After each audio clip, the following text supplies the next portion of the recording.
Assalamualaikum warahmatullahi wabarakatuh. Kami dari kelompok D ingin mempresentasikan laporan tugas besar rancangan biometrik jalan kami. Sebelum itu, perkenalkan nama saya Sinta Rida dengan NIM 2019-09-1042 dan rekan-rekan saya, Toko Mandala Muti dengan NIM 2019-09-1021, Prasetya Dwi Kurniawan dengan NIM 2019-09-1023, Anissa Antika Hariansyah dengan NIM 2019-09-1043, dan Toko Haikal Adrian Aslo dengan NIM 2019-09-1046.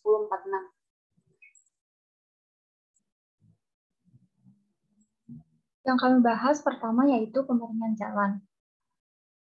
Menurut Bina Marga dalam tata cara perencanaan geometrik jalan kota nomor 38-T-BM-1997 bahwa medan diklasifikasikan berdasarkan kondisi sebagian besar dari miringan medan yang diukur tegak lurus dari garis kontur.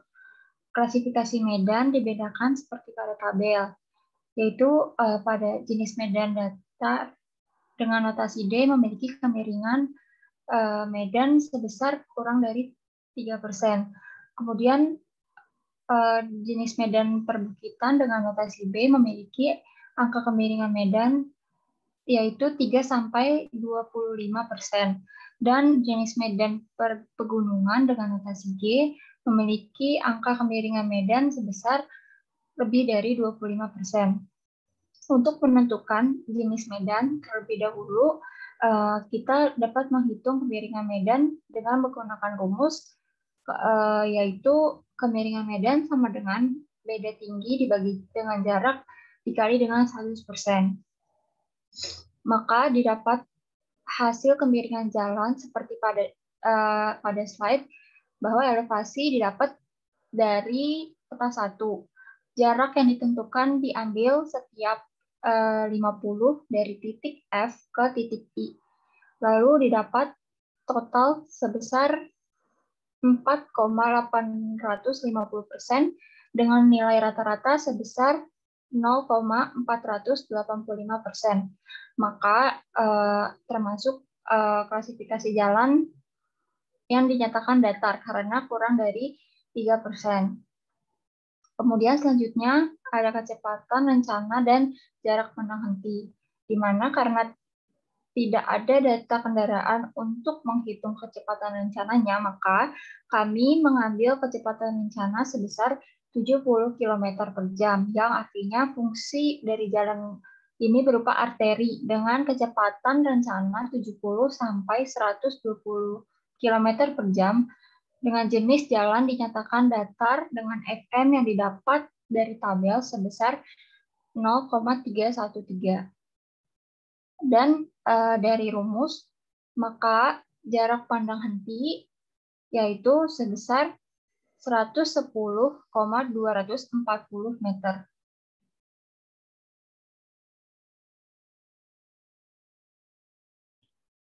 Untuk selanjutnya, di sini dapat dilihat jarak pandang menyiap. Dengan yang telah disebutkan tadi, kami mengambil kecepatan rencana sebesar 70 km per jam.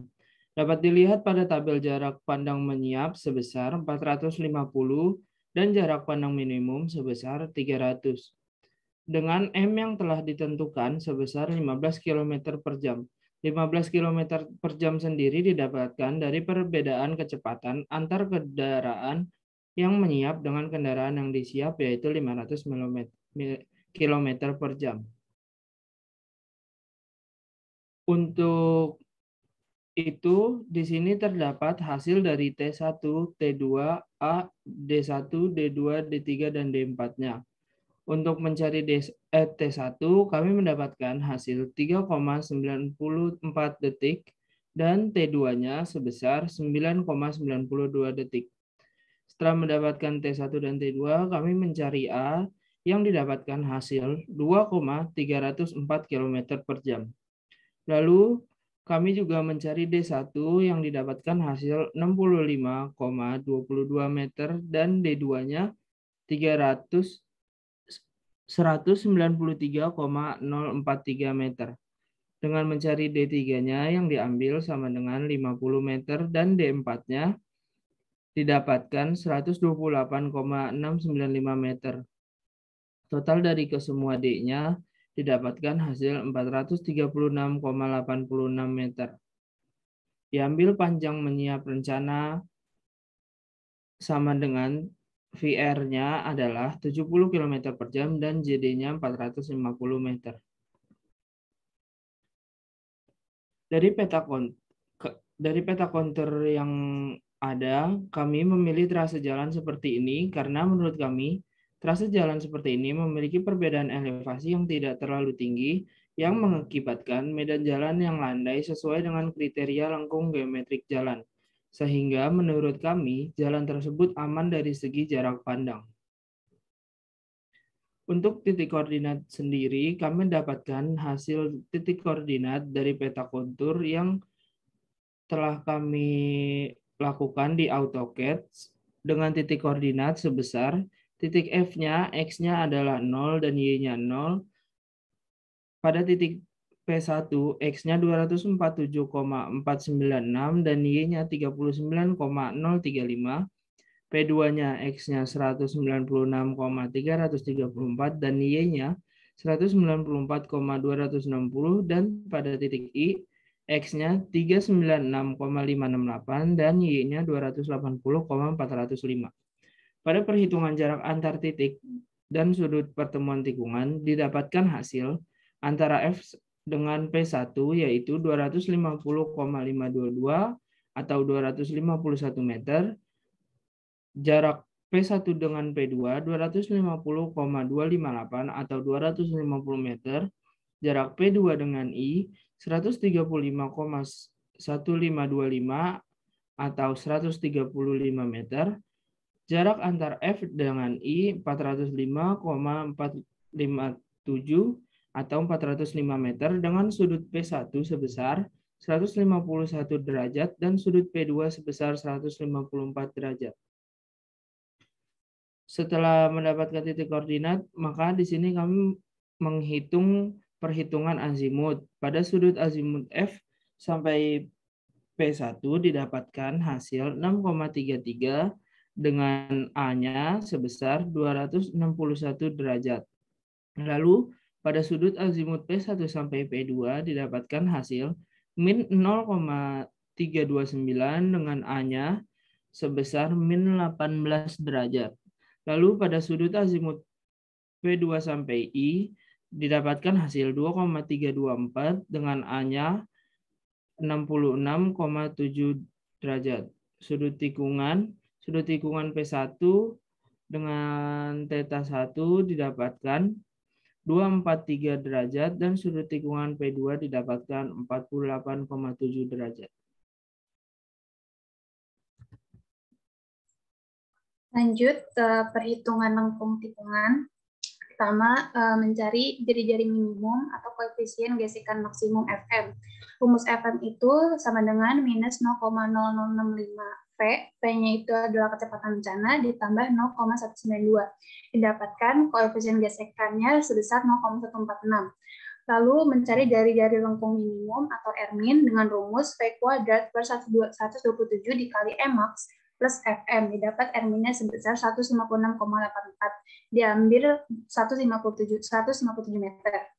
Lalu didapat data jari-jari minimum sebesar 157 meter, super elevasi maksimum sebesar 10%, super elevasi normal sebesar 2%, lebar bahu jalan sebesar 2 dikali 3,5 meter, lebar perkerasan 2 dikali 3,75 meter, kecepatan rencana 70 km per jam, dan klasifikasi jalan sebesar klasifikasi jalan arteri kelas 1.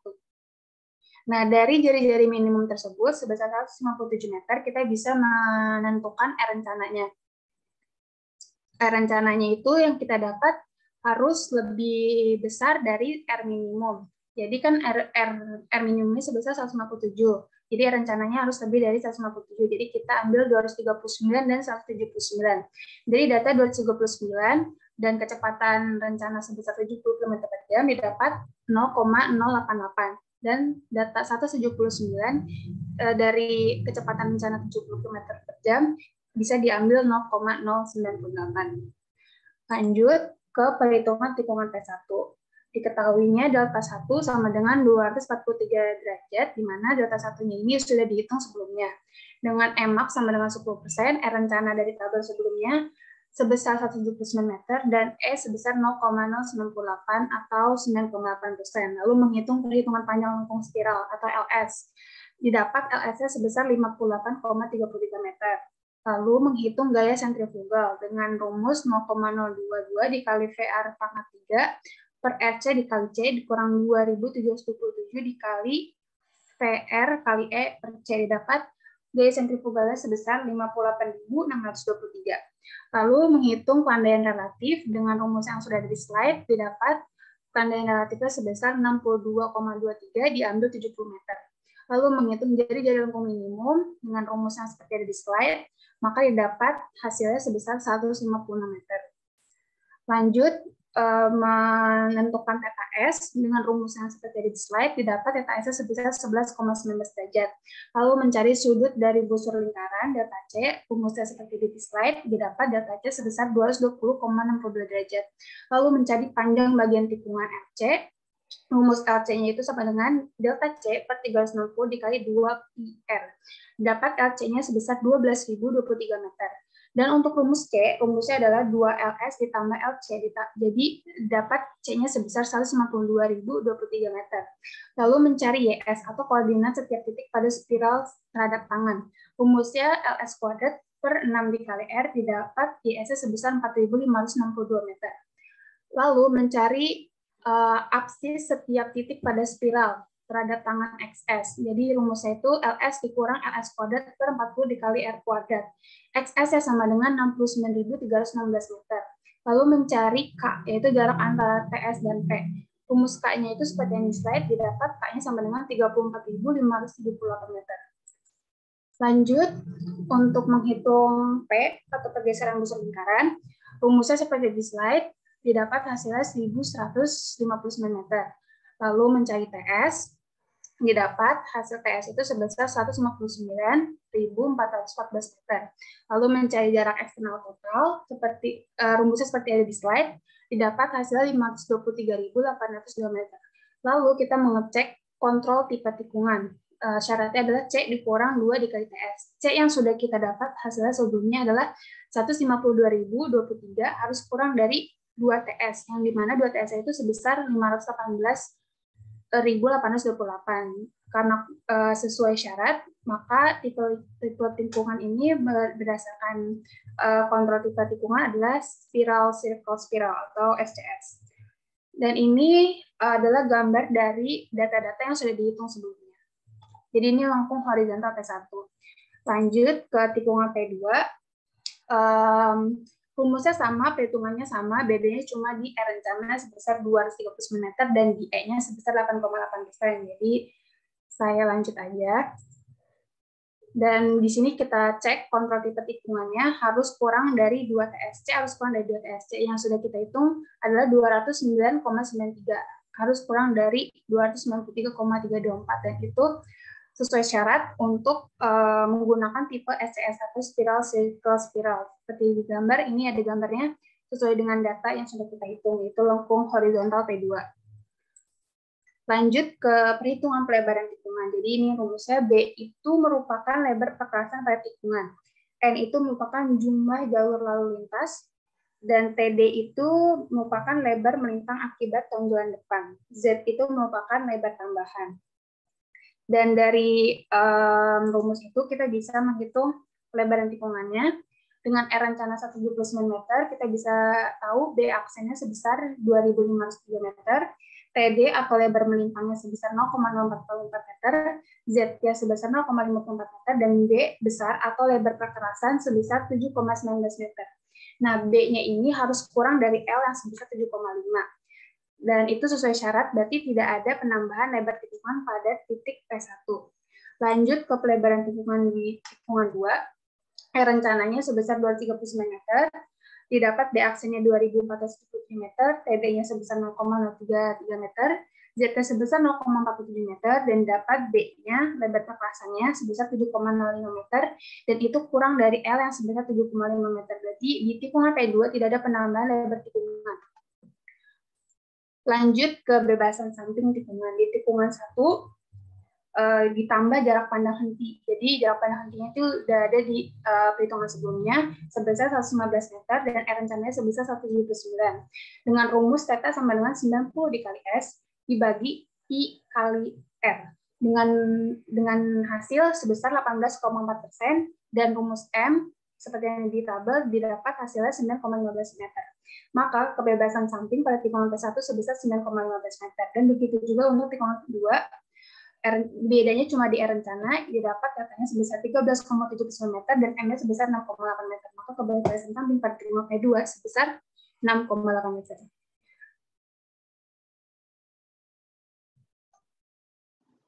Untuk perhitungan super elevasi P1, LS-nya tadi 70 meter dan elevasi normalnya 2%, elevasi maksimalnya 10%, dan D1-nya 196,302 meter, dan untuk hasil elevasi totalnya itu 0,12, dan A-nya itu 11,67 meter. Nah, perhitungan titik stationing pada tikungan P1, P1-nya itu mendapatkan hasil 0 plus 196,302 meter. Untuk stationing pada TS1-nya itu mendapatkan hasil 0 plus 36,88 meter. Untuk SC1 yaitu TS1 tambah LS mendapatkan hasil 0 plus 106,888 meter.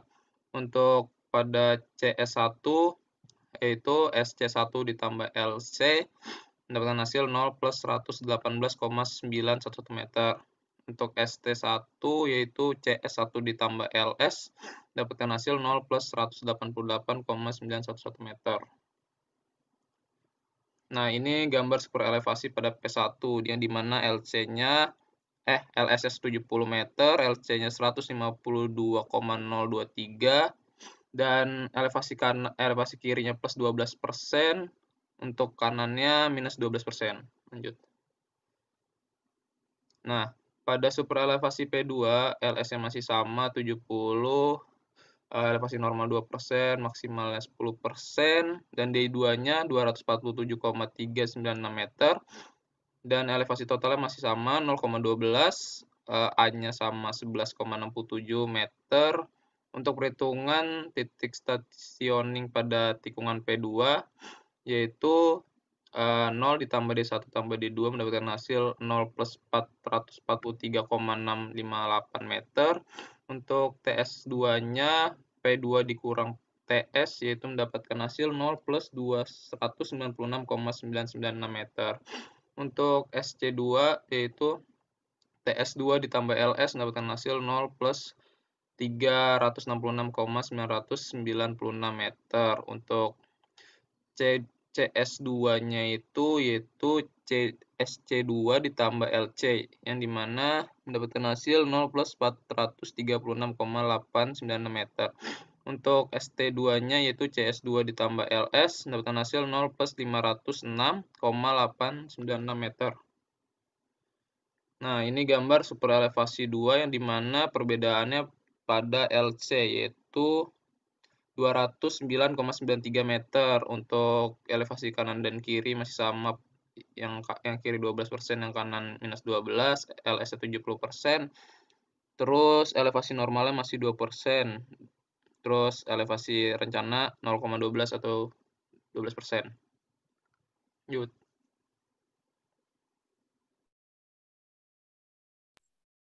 Lanjut ke perencanaan alignment vertikal. Nah, ini ada tabel landai maksimum.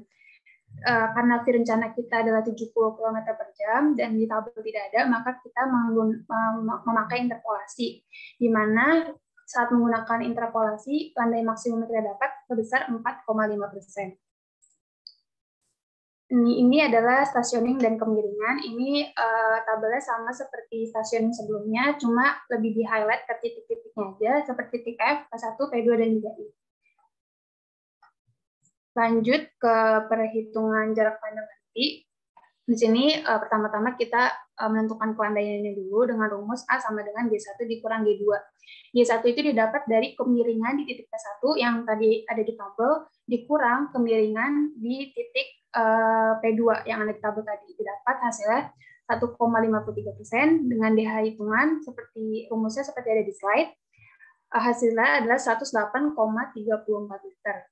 Lalu berdasarkan jarak pandang di luar dan di dalam daerah lengkung dengan syarat S lebih dari L dengan JPM. Rumusnya adalah L sama dengan 2S dikurang 200 dikali akar H1 dikali akar H2 kuadrat per A. Didapat S sama dengan 119,11, di mana lebih dari LV yang sebesar 50 meter, berarti sesuai dengan syarat. Lalu berdasarkan jarak pandang di luar dan di dalam daerah lengkung dengan syarat S dikurang L dengan JPM dengan rumus L sama dengan AS kuadrat per 200 dikali akar H1 dikali akar H2 kuadrat, didapat S sama dengan 28.005, di mana kurang dari LV yang sebesar 50 meter, berarti sesuai dengan syarat. Lanjut, di sini diketahuinya LV min sebesar 50 meter diambil dari grafik panjang lengkung vertikal cekung, di mana perhitungan LV ada 3 rumus di sini, jadi ada LV sama dengan A dikali V kuadrat per 380, didapat hasilnya 19,72 meter. LV sama dengan 0,6 dikali 70 sama dengan 42 meter. LV sama dengan 50 dikali A, didapat hasil 76,5 meter. Nah, dari ketiga perhitungan LV tadi, diambil nilai yang terpanjang, yaitu LV yang 50 dikali A, sebesar 76,5 meter. Nah, dari situ kita bisa menghitung FV-nya dengan rumus A dikali LV per 800, hasilnya 0,1463 meter. Lanjut, perhitungan posisi titik lengkung vertikal cekung stasiun 196,302. Dengan cara mencari stationing PLV, rumusnya adalah stationing PPV dikurang setengah dikali LV, didapat 0 plus 158,052 meter. Mencari titik antara PLV dan PPV, rumusnya adalah stationing PPV dikurang 1/4 LV, didapat hasilnya adalah 0 plus 177,177 meter. Nah, untuk mencari stationing PPV, karena tidak ada rumusnya, jadi menggunakan stationing yang sudah diketahui, yaitu 0 plus 196,302. Lalu mencari titik antara PPV dan PTV, menggunakan rumus stationing PPV ditambah 1/4 LV, didapat datanya hasilnya 0 plus 215,427 meter. Untuk mencari stationing PTV, digunakan rumus stationing PPV ditambah setengah LV, didapat hasilnya 0 plus 234,552 meter. Lanjut, mencari elevasi jalan pada setiap stationing dengan rumus Y sama dengan AX kuadrat per 200 LV. Dari kedudukan di sepanjang lengkung vertikal PLV, stationing 0 plus 158,052, stationing ini didapat dari perhitungan sebelumnya. Nah, didapat X-nya itu sama dengan 0 karena dia itu merupakan garis awal. Lalu lanjut perhitungan stationing 0 plus 177,177 meter. Nah, 0 plus stationing ini didapat dari perhitungan sebelumnya, stationing sebelumnya. Nah, X itu didapat hasilnya 19.125. Nah, itu didapat dari jarak antara stationing 177 meter di 177,177 meter dikurang 158,052 meter, didapat X sama dengan 19,125. Nah, Y-nya ini berdasarkan rumus mencari elevasi jalan dapat hasilnya 0,036 meter. Lalu pada PPV stationing 0 plus 196,302 dapat X 38,25, didapat dari jarak stasiun 196,302 sampai 177,177 meter. Y-nya didapat 0,14 meter. Pada stasiun 0 plus 215,427 didapat X 19,125. Nah, X ini didapat dari jarak stationing 215,427 dikurang 196,302. Y-nya itu sama dengan 0,036 meter. Lalu pada PTV, stationing 0 plus 234,552 meter, didapat X-nya sama dengan 0. Lanjut ke perhitungan lengkung parabola vertikal cekung dengan elevasi sumbu jalan PLV, 89, dengan rumus 89 itu elevasinya ditambah G1 dikali setengah LV, didapat elevasi sumbu jalan PLV adalah 49,60 meter. Lalu mencari elevasi sumbu jalan titik antara PLV dan PTV, rumusnya adalah 89,00 ditambah G1 dikali 1/4 LV ditambah Y, hasilnya 69,33 meter. Mencari elevasi sumbu jalan PPV menggunakan rumus 89 ditambah FV, jadi hasil 89,146 meter. Lalu mencari elevasi sumbu jalan titik antara PLV dan PTV, rumusnya adalah 89 ditambah G2 dikali 1/4 LV ditambah Y, jadi hasilnya 98,5% meter. Lalu mencari elevasi sumbu jalan PTV dengan rumus 89 ditambah G2 dikali setengah LV, jadi didapat hasilnya 108,125 meter. Dan ini adalah lengkung vertikal cekung yang didapat dari stasiun yang sebelumnya yang sudah kita hitung. Lanjut ke lengkung vertikal cembung. Sebenarnya menurut saya tidak ada perbedaan dalam perhitungan antara lengkung vertikal cekung dan lengkung vertikal cembung. Yang membedakan hanya di kelandaiannya aja, di mana G2 itu merupakan titik P2, kemiringan di titik P2, dan G3 itu kemiringan di titik I, yang udah kita tentukan di kontur. Jadi ini nggak ada perbedaan, sama semua. Cuma bedanya ini di gambarnya aja. Gambarnya ini menurut saya yang berbeda dibanding cekung. Cembung ini seperti ini, tapi nggak ada perbedaan di antara perhitungan yang beda, cuma di gambarnya aja. Menurut saya seperti itu. Lanjut ke penentuan elevasi berdasarkan kelengkungan as jalan. Di lengkungan P1 yang udah kita hitung sebelumnya, LV-nya itu didapat 76,5 meter.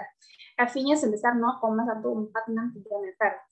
Nah, rumusnya adalah X per setengah LV kuadrat dikali FV.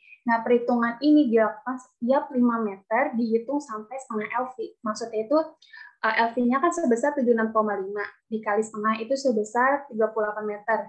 Dengan perhitungan setiap 5 meter. Jadi setiap 5 meter itu harus dihitung sampai X itu 38 kayak gitu. Kayak perhitungan contoh perhitungannya X1 sama dengan 5 meter. Berarti Y-nya itu 5 per setengah dikali 76,5 kuadrat dikali 0,1463 hasil 0,02 meter. Terus dihitung sampai perhitungannya itu mencapai setengah LV atau sebesar 38 meter. Begitu juga di lengkungan P2, LV-nya itu kan diketahui dari perhitungan sebelumnya sebesar 313 meter, F-nya sebesar 0,1956 meter. Dan itu dihitung setiap 5 meter sepanjang setengah LV, di mana setengah LV-nya itu kan setengah dikali 313. Jadi sebesar 156. Jadi X-nya itu sampai sepanjang 156 meter. Kayak gitu.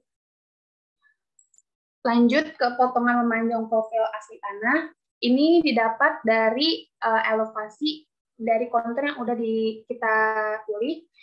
Jadi gambarnya itu seperti ini kira-kira kalau digambar melalui AutoCAD. Nah, dari potongan memanjang profil asli tanah ini kita bisa tahu nih galian sama timbunannya itu di sebelah mana.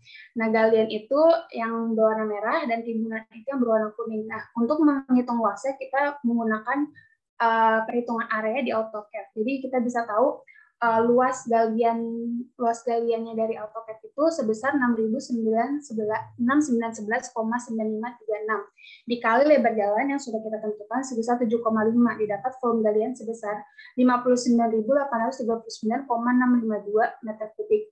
Lalu volume timbunan luasnya yang sudah diketahui dari AutoCAD yang berwarna kuning sebesar 3.923,5628 dikali lebar jalan sebesar 7,5 didapat volume timbunan sebesar 29.426,721 meter kubik.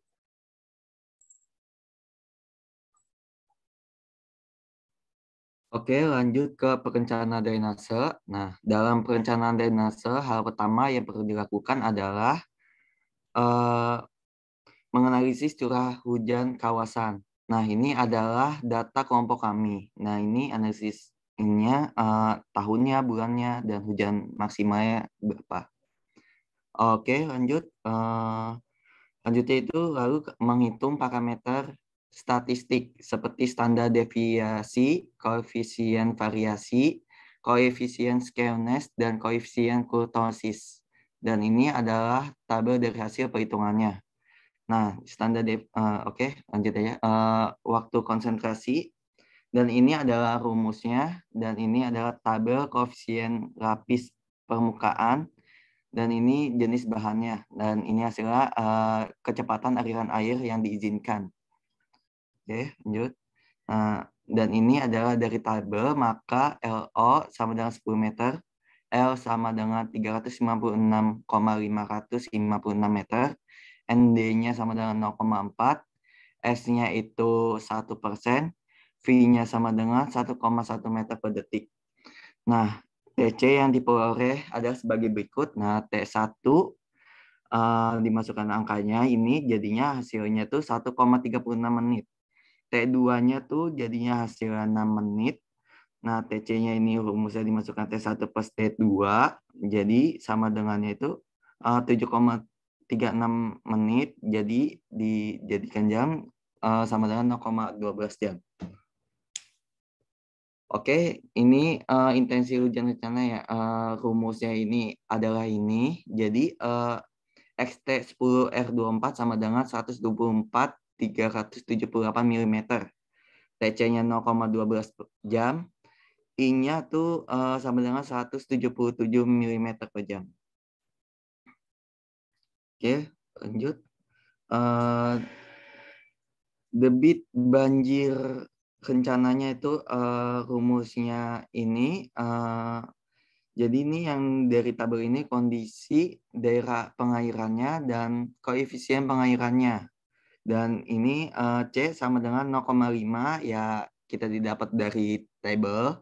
I sama dengan 177 mm per jam. L-nya 356,556 meter.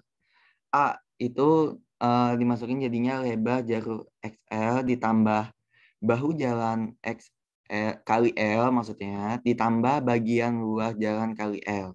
Jadi hasilnya tuh 0,00684 km persegi. Maka debit banjir dapat dihitung sebagai berikut. Nah, dimasukkan rumusnya ini. Jadi Q-nya tuh hasilnya jadinya 0,168 meter kubik per detik.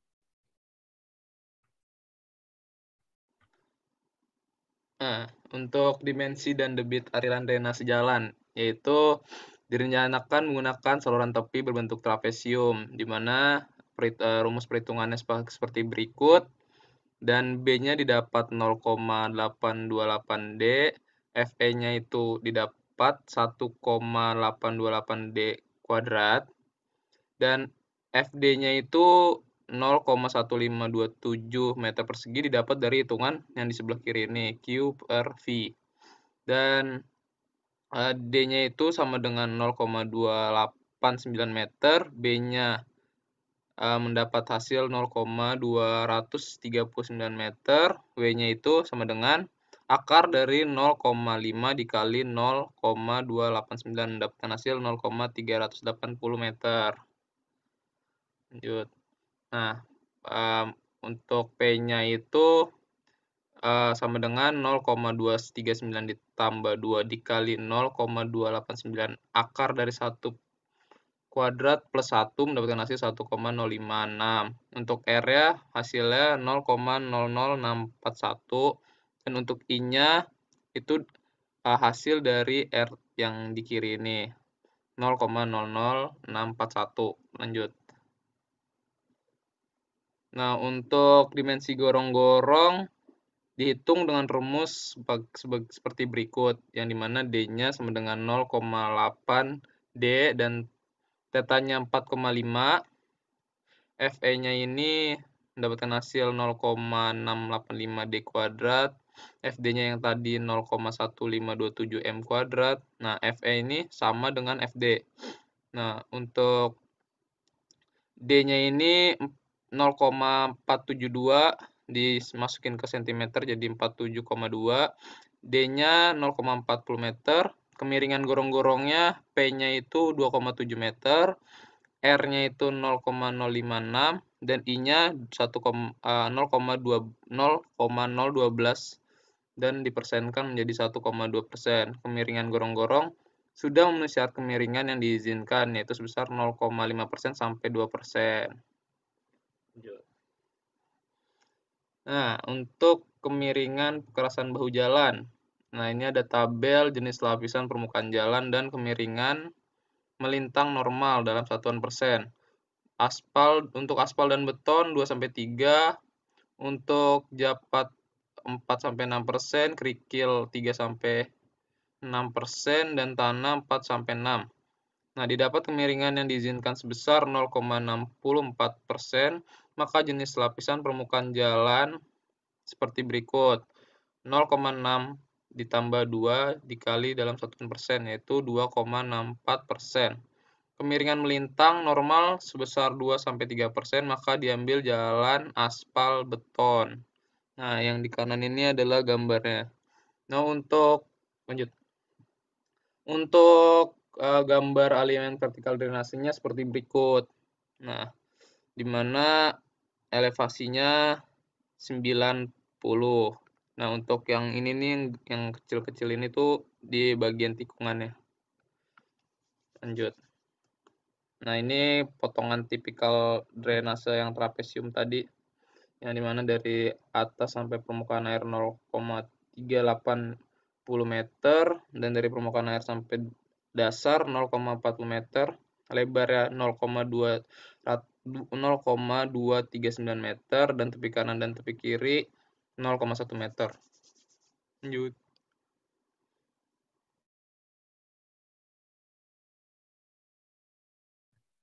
Berikutnya merupakan rambu dan marka. Pada rambu dan marka terdapat spesifikasi teknis pada rambu lalu lintas. Terdapat 4 spesifikasi teknis tersebut. Yang pertama, rambu peringatan, lalu rambu larangan, lalu rambu perintah, dan juga rambu petunjuk. Di sini terdapat rambu peringatan dengan 5 gambar. Dengan gambar pertama, terdapat penyempitan jalan pada kedua jalurnya. Lalu, gambar kedua terdapat penyempitan jalan pada jalur yang ada di kanan. Yang ketiga, terdapat pelebaran jalan pada kedua jalurnya. Yang keempat, terdapat penyempitan jalan pada jalur yang kirinya, dan juga gambar 5 yang menunjukkan arah. Lalu terdapat juga rambu larangan dan juga spesifikasinya yang terdapat pada gambar di sini.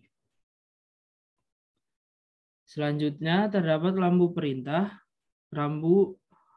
Ada 2 contoh rambu perintah yang kami taruh di sini. Lalu yang terakhir, terdapat rambu petunjuk dengan spesifikasi yang ada pada gambar. Sekian dari kelompok kami, kurang lebihnya kami mohon maaf. Selamat siang.